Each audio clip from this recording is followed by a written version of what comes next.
Hermanos amados, el pastor Pedro Saavedra les saluda. Esta es otra entrega de la serie Cómo el Eterno levanta su edificio. El pensamiento central del último mensaje y la oración del Señor, que estamos hablando de Juan 14, 15, 16 y 17, es la unidad entre Dios y el hombre, la morada mutua, la común unión, la comunión entre o de Dios y el hombre. Hemos repasado los capítulos 14, 15, 16 y 17 de Juan y pensando en ello podemos preguntarnos, ¿se hace hincapié, usted ve algún esfuerzo que se destaque en que el Señor nos lleve a nosotros, a los que hemos sido salvos de la tierra al cielo? ¿Vemos ese asunto allí? En estos 4 capítulos encontramos en esos allí el concepto de que la intención del Señor es salvarnos a nosotros, quienes estamos en la tierra, y llevarnos al cielo. La respuesta es muy clara, es no. Estos 4 capítulos nos hablan de que el Señor se fue por medio de la muerte y la resurrección para salvarnos a nosotros, quienes estábamos fuera de Dios, e introducirnos en Dios.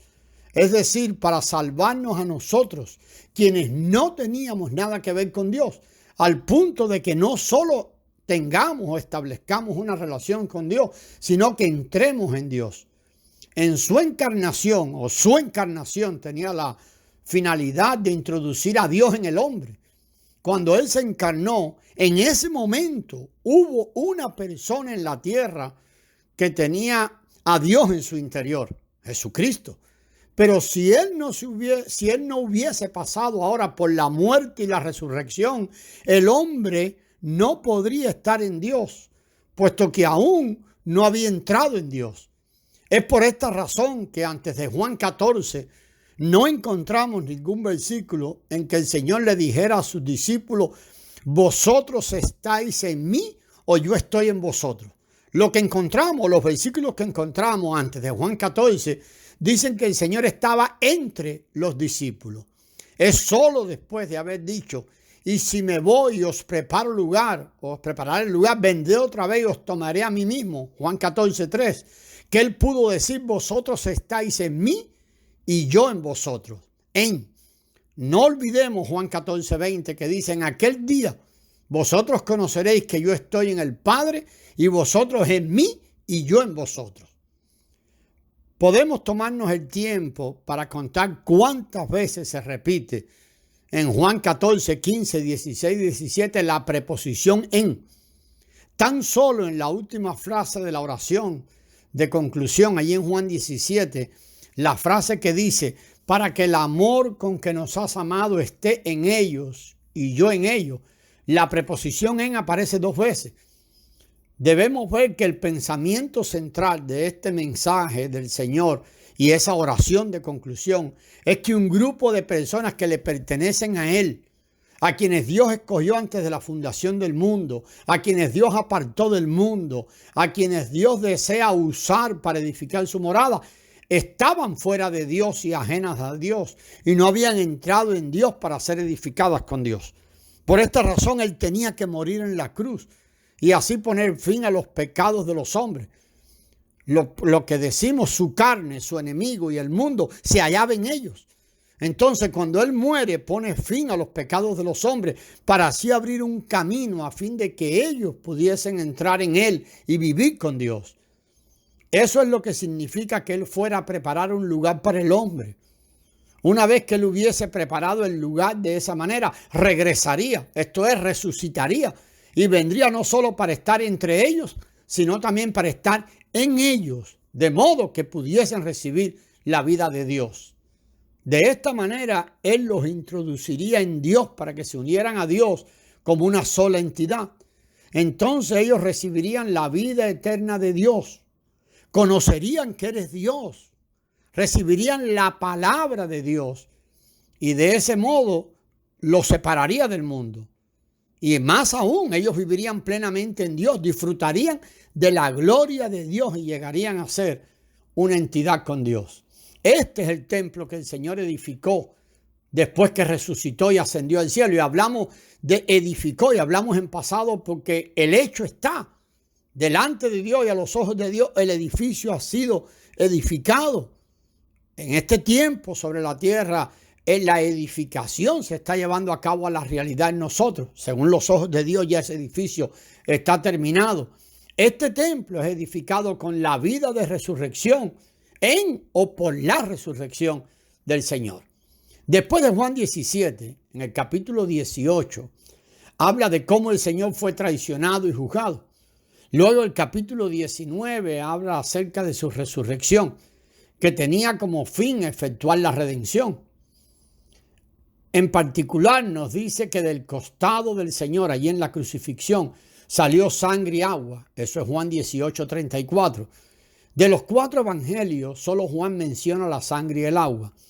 Debemos comprender que de que él saliera sangre y agua fue la manera en que el Señor preparó un lugar para los discípulos. La sangre tenía que ver, o tenía como fin, la redención, o apuntaba a la redención. La sangre que lava los pecados, que perdona los pecados. Y el agua tenía como fin impartir la vida. Por un lado, con su muerte derramó su sangre para que se efectuara la redención, la cual resolvió los problemas que teníamos delante de Dios. Por otro lado, y hablamos aquí ahora de la obra de la muerte, viendo 2 lados. Y este segundo lado muchas veces olvidado cuando hablamos de la obra de la muerte en la cruz. Viéndola de ese lado, él liberó la vida de Dios para que nos pudiese ser impartida. Si él no muere, la vida de Dios no es liberada y no nos puede ser impartida a fin de que nosotros pudiéramos entrar en Dios y experimentar una unión con él. De nuevo, este último aspecto es muchas veces ignorado cuando vemos la obra de la cruz. Después, en el capítulo 20, él resucita. Leeremos de aquí unos cuantos versículos, empezando en el 19. Cuando llegó la noche de aquel mismo día, el primero de la semana, estando las puertas cerradas en el lugar donde los discípulos estaban reunidos por miedo de los judíos, vino Jesús y puesto de pie en medio, dejémoslo así, tengamos presente que esto fue su venida. En el capítulo 14 él dijo que se iba. Y aquí en el 20, él vino. Él dijo, todavía un poco y el mundo no me verá, pero vosotros me veréis. Recuerda, 14:19. Este un poco se refería a 3 días conforme a la manera judía de contar los días. Aunque a veces nos hacemos mucho enredo con esto, porque cuando vemos nuestro calendario pareciera que solo son 2 días. El Señor vino nuevamente y se puso en medio de ellos y les mostró su persona. Los versículos 19, la segunda parte, y el versículo 20 de ese capítulo 20, dicen a continuación, les dijo, paz a vosotros. Y cuando les hubo dicho esto, les mostró las manos y el costado. Y los discípulos se regocijaron, mantenga este punto, viendo al Señor. Esto demuestra que él no era simplemente un alma o un espíritu, sino un verdadero hombre. Esto también hizo para que se cumpliera lo dicho en Juan 16:22. Pero os volveré a ver y se gozará vuestro corazón. Entonces Jesús les dijo, paz a vosotros. Como me envió el Padre, así también yo os envío. Esto es 20:21. Esto significa, como me envió el Padre estando dentro de mí, también yo os envío estando dentro de vosotros. Yo estoy en el Padre y el Padre está en mí. Las palabras que yo os hablo, no las hablo por mi propia cuenta, sino que el Padre que permanece en mí, Él habla sus palabras. Esto es parafraseando Juan 14:10. Ahora, de la misma manera, yo también os envío desde vuestro interior y hablo mis palabras en vosotros. Los versículos 22 y 23 de este capítulo 20 continúan diciendo, y habiendo dicho esto, sopló en ellos y les dijo, recibid al Espíritu Santo. A quienes perdonáis los pecados, les son perdonados, y a quienes les retenéis, les son retenidos. Tengamos presente que el aliento que el Señor infundió en los discípulos fue un aliento extraordinario. Este aliento fue el resultado de su mismo autoproceso, su transfiguración. Él mismo estaba en ese aliento. Recibid al Espíritu Santo, parafraseando esto, significa algo así como recibidme, ahora entro en vosotros, así como este aliento entra en vosotros. Anteriormente yo estaba en la carne, solo podía estar en medio vuestro, pero ahora puedo entrar en vosotros porque he sido transfigurado en el Espíritu. De ahora en adelante ya no estoy fuera de vosotros, sino dentro de vosotros. Por lo tanto, a quienes vosotros perdonáis los pecados, les serán perdonados. Y a quienes se los retengan, les serán retenidos. Y esto no se debe a ustedes, sino que se debe a que no sois vosotros los que hacéis la obra, sino yo. La única razón por la que tenéis tan grande autoridad para perdonar o retener los pecados de los demás es que yo estoy en vosotros. Todo de ahora en adelante depende de que yo estoy en vosotros. Vosotros habláis estas palabras, no en vosotros mismos. Más bien soy yo quien habla mis palabras en vosotros. Oh hermano, que el Señor nos ayude a ver lo que significa o a cada día ir viendo más lo que significa Cristo en nosotros. A partir de entonces, el Señor no solo estaba en medio de los discípulos, sino también en ellos. El que el Señor estuviera en los discípulos era un hecho invisible, pero a la vez es algo muy práctico. Debemos preguntarnos esto. ¿Se marchó el Señor Jesús después del versículo 23? Según nuestro concepto, debiera haber una frase adicional en la mayoría que dijera después del 23, después que Jesús le hubo hablado estas palabras, se marchó. Pero no encontramos estas palabras en la Biblia. Al contrario, si sigamos leyendo del 24 al 26, dice, pero Tomás, uno de los 12, llamado Dídimo, no estaba con ellos cuando Jesús vino. Le dijeron pues los otros discípulos, al Señor hemos visto.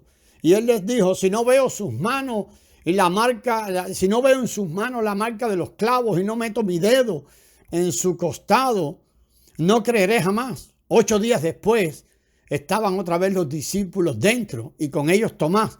Llegó Jesús estando las puertas cerradas y se puso en medio y les dijo, pasa vosotros. Por favor, veamos lo que está implícito en este relato de la venida del Señor. Siendo preciso, la venida del Señor allí es como una aparición, no es en realidad su venida. Él jamás se fue después de que vino a ellos. La semana anterior, en la tarde del día del Señor, Él no se fue, sino que ahora se aparece. Esto se debe a que cuando el Señor con su soplo se infundó en los discípulos y les dijo, recibid al Espíritu Santo, Él entró en ellos y permaneció dentro de ellos para siempre. Él nunca se fue. El Señor no se fue después de su resurrección, sino que permanece en los creyentes para siempre. Los versículos del 27 al 29, allí leemos, luego dijo a Tomás, pon aquí tu dedo y mira mis manos, y acerca tu mano y métela en mi costado, no seas incrédulo sino creyente. Entonces Tomás respondió y dijo, Señor mío, Dios mío. Jesús le dijo, porque has visto, creíste. Bienaventurado, usted recuerda esto, los que no vieron y creyeron. Dice en algún lugar en la Escritura, después que Jesús habló estas palabras, ¿se fue? No. Juan únicamente menciona la venida del Señor, pero no menciona su ida. Después del capítulo 20, nos queda aún el capítulo 21. Y en el próximo audio vamos a entrar allí en ese capítulo 21. Gracias y paz, hermanos.